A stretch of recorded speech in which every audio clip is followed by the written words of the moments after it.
جهاز کې درې مهم ترشحات دي چې هغه له خوړو سره مکس کیږي او بالاخره هضم او جذب ته یې مساعد کوي.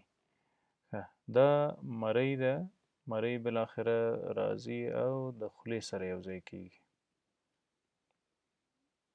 د اورل کویټي یا د خولې خالیګاه ده. موږ په خوله کې غاښونه، ژبه، وری، تالو لرو. او ترڅنګ یې د خولې په خالیګاه کې د لاړو دپاره غدوات موجود دي چې هغو ته سلایوري ګلنډز وایي. سلایوري ګلنډز په سلایوا یا په لاړو کې ډېر مهم انزایمونه موجود دي لکه سلایوري امایلیز. کله چې خواړه وخورو او په هغو کې نشایسته موجوده وي نو د دوی هضم په خوله کې شروع کیږي او هغه نشایستې په کوچنیو اجزاو لکه ګلوکوز او فرکتوز په دو باندې بدلیږي. د دې ترڅنګ چې زموږ په لاړو کې انزایمونه موجود دي، انټیسپټیک مواد لکه بایکاربونیټ پکې موجود دي. دغه بایکاربونیټ ضد عفوني خاصیت لري. په خوړو کې مضره مواد خوړل شوي هغه له منځه وړي. کله چې خواړه د سلایوا سره یوځای شي، سلایوا جمع فود یا خواړه، نو بالاخره ځي مرۍ ته او همدغه جوړښت یا مخلوط د بولس په نامه یادیږي. بولس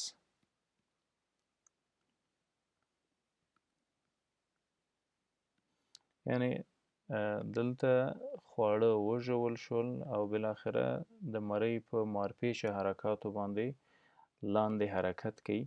دې ته وایي بولس او دا هم زموږ مرۍ یا اسافیګس ده. د مارپیچو حرکاتو په واسطه بولس را رسیږي معدې ته. په معده کې ګستریک جوس یا د معدې ترشحات موجود دي. ګستریک جوس په ګستریک جوس یا د معدې په ترشحاتو کې هغه مهمه اجزاوې چې موجود دي هغه انزایمونه دي، تیزاب دي د معدې، HCl یا هایدروکلوریک اسید. همدا رقم پیپسین په نامه انزایم ده چې پروټینونه هضموي او دا د پیپسینوجن فعاله بڼه ده.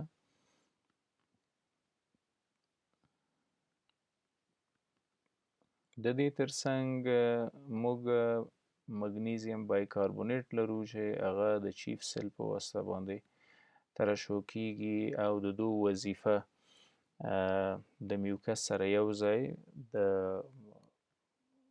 د معدې له دیواله محافظت ده.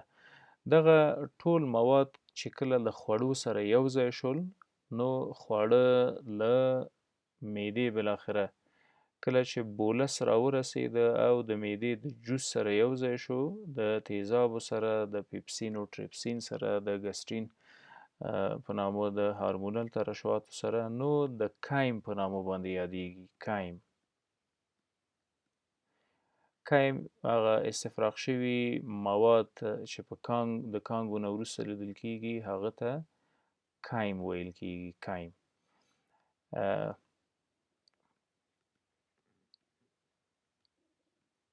کایم تقریبا 1 نه تر 2 ملي متره باید سایز ولري چې د پایلوریک سفنکټر نه لاندې کوز شي. پایلوریک سفنکټر تقریبا دغه ساحه ده، کوم ځای کې چې معده خلاصیږي او کوچنۍ کولمې شروع کیږي.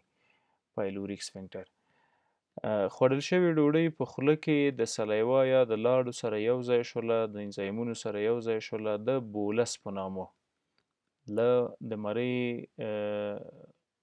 په مارپیچو حرکاتو یې ځان معدې ته راورسوه. د معدې له محتویاتو سره یو ځای شوله د کایم په نامه. کایم چې کله کوچنیو کولمو ته راننوځي د کوچنیو کولمو له ترشحاتو سره یو ځای کیږي. د کوچنیو کولمو ترشحاتو ته سکس انټریکس وایي. سکس انټریکس. په همدې موضوع غږیږو چې سکس انټریکس څه ده او له کومه کیږي. سکس انټریکس یا د کوچنیو کولمو ترشحات دي. په دغو ترشحاتو کې 99.5% اوبه دي، یعنی 99.5% په سکس انټریکس کې اوبه دي او فقط 0.5% یا 0.5% پکې جامد مواد دي یا سولډز، او یو عظیمه برخه یې واټر یا اوبه تشکیلوي. په سکس انټریکس کې دغه 0.5% ډیر مهم اجزاوې دي. تقریبا د خوړو ټول هضم او جذب ته آماده کول د همدو وظیفه ده.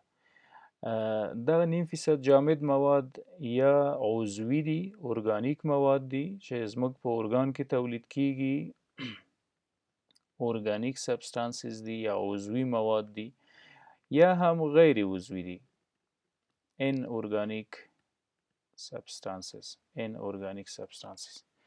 موږ په غیر عضوي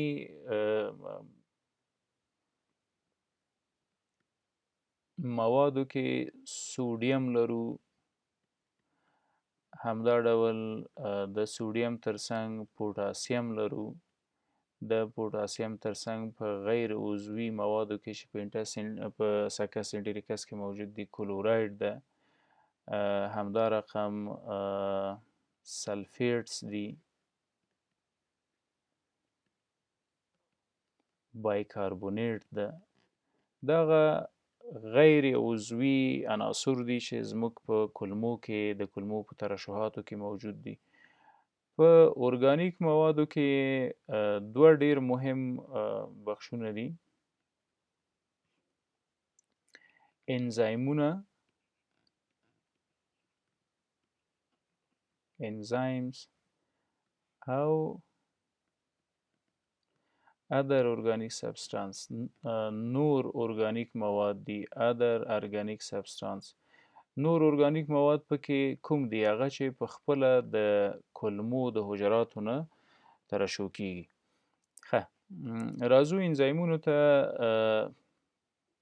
پروټیولیټیک انزایمز پکې ډیره مهمه ونډه لري. پروټیولیټیک انزایم معنا څه؟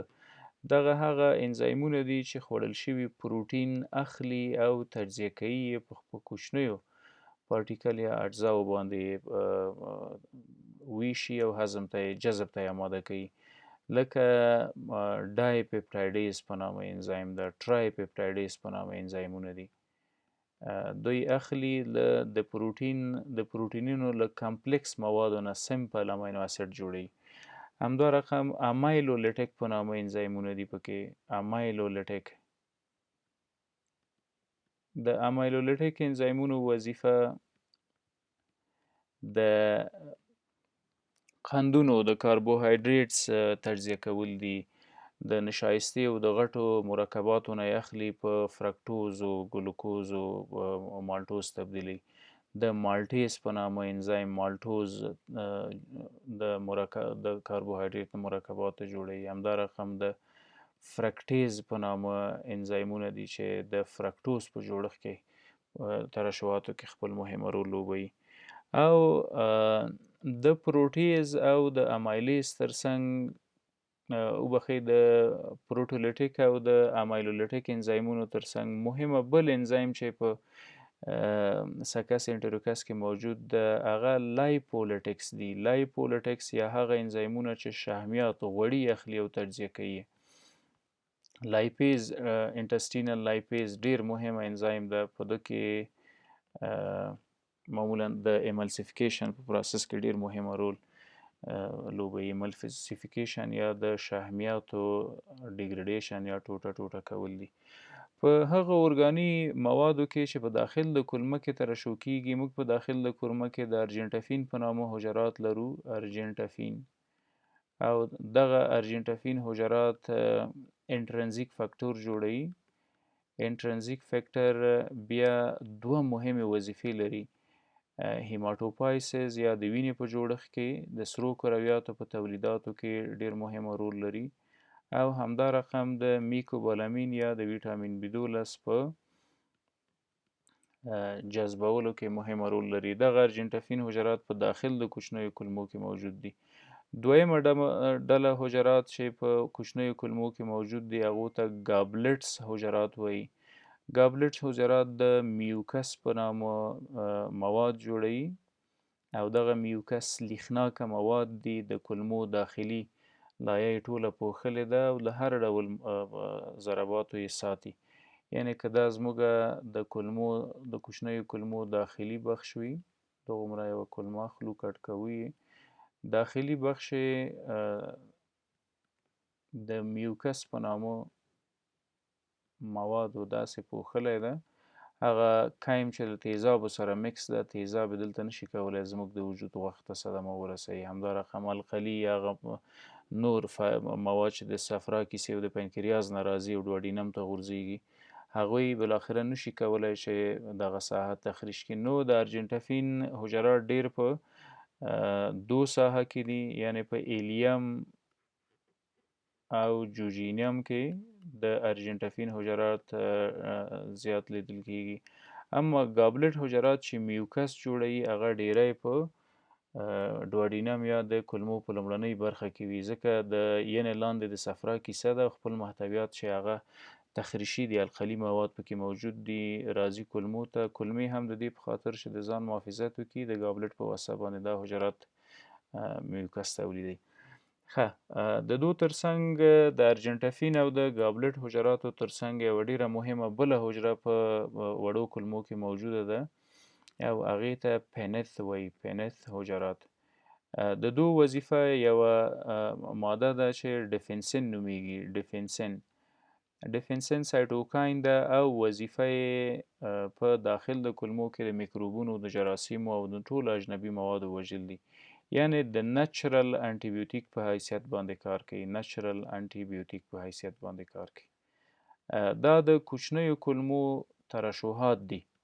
یعنې زموږ کوچنۍ کولمې دغه مواد زموږ د هضم دپاره او د جذب دپاره ترشح کوي.